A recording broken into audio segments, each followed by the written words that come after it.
memulai sesi konseling? Overall saya baik sih Bu, cuman emang lagi ada sedikit rasa gugup aja. Kamu merasa gugup saat datang ke sesi konseling hari ini? Ya Ibu, karena saya tuh jarang cerita tentang masalah saya. Baik, tidak apa-apa. Di sini kamu bebas untuk bercerita dengan nyaman. Tenang saja, ibu tidak akan menceritakan kepada siapapun. Ya Ibu. Baik, silahkan untuk bercerita. Saya itu ngerasa cemas Bu kalau harus micro teaching di depan kelas. Baik. Coba ceritakan lebih lanjut tentang kecemasan itu. Saya takut salah ngomong Bu, dan takut kalau saya itu dinilai jelek sama teman-teman saya.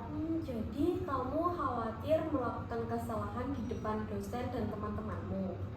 Iya Ibu, apalagi kalau lihat teman lain tuh lebih bagus. Apa yang biasanya kamu rasakan ketika giliran tampil sudah dekat? Jantung saya itu langsung berdebar-debar gitu loh Bu, dan tangan saya itu langsung gemetaran gitu. Kondisi itu membuatmu tidak nyaman? Iya Ibu, jadi saya tuh jadi makin gak percaya diri gitu Bu. Oke, meskipun begitu kamu tetap datang dan mengikuti praktik micro teaching ya? Iya Ibu, walaupun takut ya saya tetap harus maju. Baik, itu menunjukkan kamu itu punya keberanian dan tanggung jawab. Iya Ibu. Nah, kalau dinilai nih dari skala 1 sampai 10, seberapa besar kecemasanmu ketika harus praktik micro teaching di depan kelas? Mungkin ada di angka 8 ya Bu. Wah, cukup tinggi ya. Mengapa kamu memilih angka 8?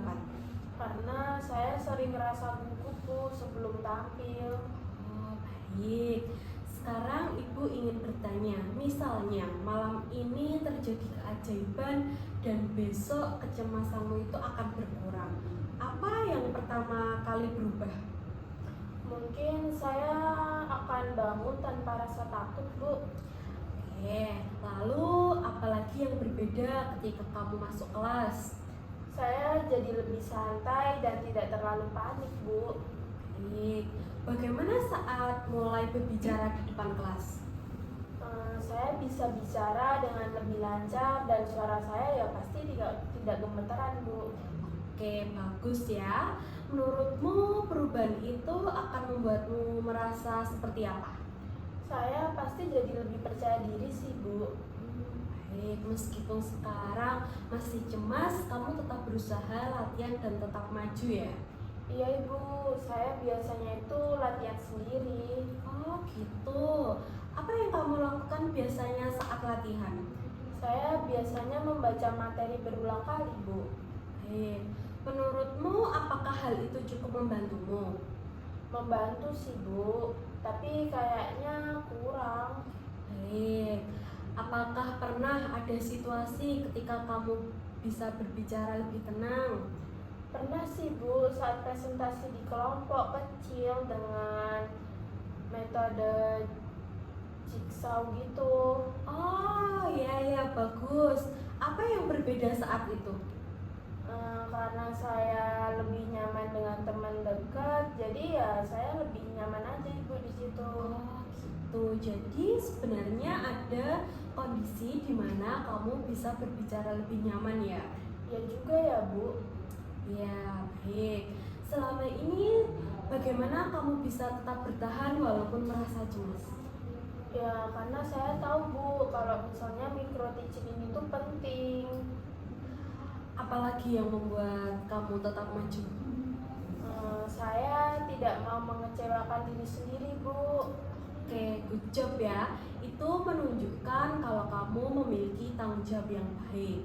Nah, tadi kamu sempat bilang bahwa membaca berulang materi itu kurang efektif. Kira-kira nih, langkah kecil apa yang bisa kamu lakukan agar percaya diri dan tentu mengurangi kecemasanmu itu? Mungkin saya akan melakukan praktik di depan kelas Bu. Bagus, langkah yang bagus ya. Ada lagi? Saya juga akan berlatih pernafasan sih Bu, agar tenang dan bisa berpikir lebih positif. Oke, itu strategi yang sangat realistis ya.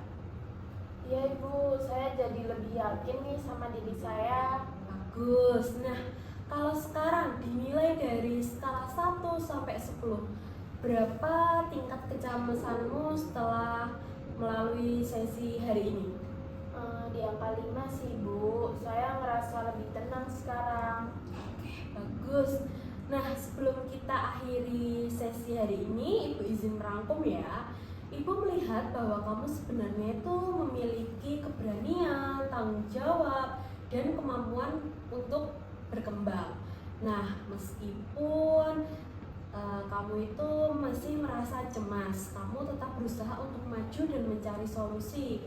Nah, kamu juga sudah menemukan langkah positif seperti latihan di depan kaca, mengatur pernafasan, dan berpikir secara lebih positif untuk mengurangi kecemasanmu. Apakah rangkuman Ibu sudah tepat? Betul sekali Bu. Oke, Ibu sangat bangga denganmu ya. Baik, kalau gitu kita akhiri sesi konseling hari ini ya. Iya Ibu, terima kasih ya Ibu karena sudah membantu saya. Baik, sama-sama.